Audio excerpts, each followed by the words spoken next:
Now we're going to talk about RocketBallz, which is a new brand for us as it's replaced the burner brand. The big thing, obviously, as many of you know, is there's a lot of buzz going on about the fairway woods, but it's very important to realize that the driver, there's a big change in the driver. And just like with R11S and how we brought elements of burner and the speed characteristics of what was burner into R11S to make that club more aerodynamic, to make it faster, now we're bringing characteristics of our R-Series family into RocketBallz. So we have the driver, we can't put that power pocket on the driver. It's too fast. A lot of people say, well, where's the power pocket on the driver? It's only on the fairway woods and the rescue. It would simply go too far, it would be non-conforming. So we didn't want to neglect the driver. We needed to add value to the driver, and we knew that we can get more distance with the driver if we can make it tunable.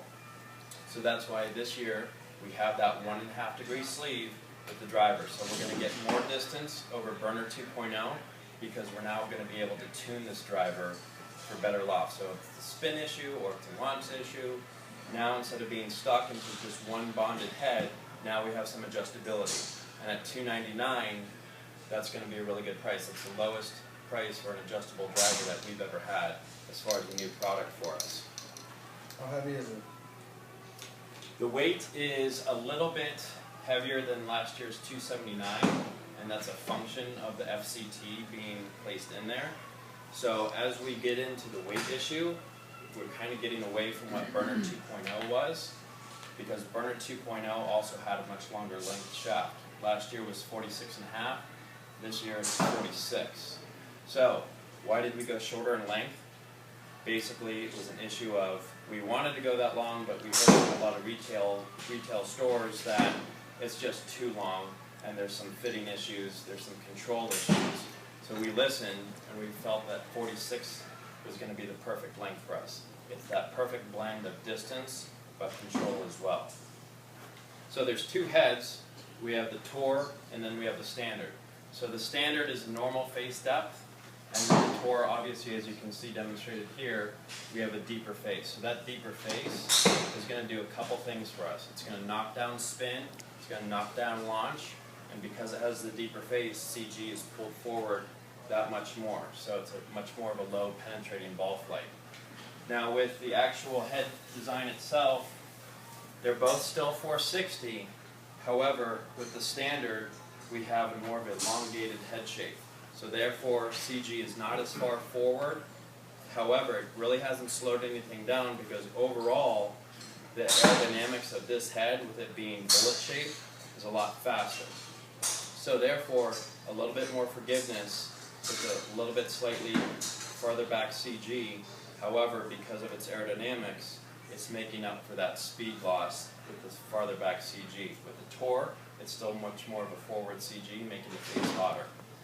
Now, when we look at the actual soles themselves, you can actually tell that really helps demonstrate the stretched profile. So a little bit higher MOI. This is going to be a little bit more for your higher swing speeds that need to control launch and spin. Again, we need to drive home the message of white, and then also the whole shaft story with RBZ is that we're still going with that 50-gram shaft from Matrix. And then with the Tour, we have the XCon 6. So we've gone from XCon 5, which is a high launch, low spin shaft, at a sub 50 weight. So again, there's your speed story.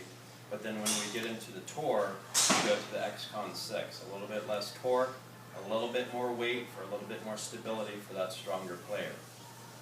Both models will have a TP offering. So just because it's a Tour doesn't mean that it's the only club head that's going to be available with our TP shafts. You may have a player that, because of this head shape, is getting a little bit more club head speed. So they might not want to get into the Tour head because there's a speed factor with this head because of the aerodynamics. However, that player is at a level where they're in need of a TP. You can get either model with its own TP shaft. So don't feel just because it's the Tour that that's the only model that we're doing in the TP shafts. You can get either. Now when you get into the TP shafts, you get into the HD6. So we've gone from the XCon 6 and the XCon 5.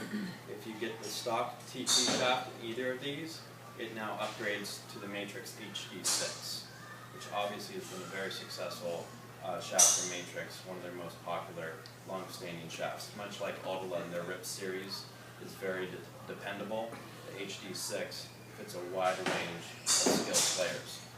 However, we're going to have 18 custom shafts, very similar to last year.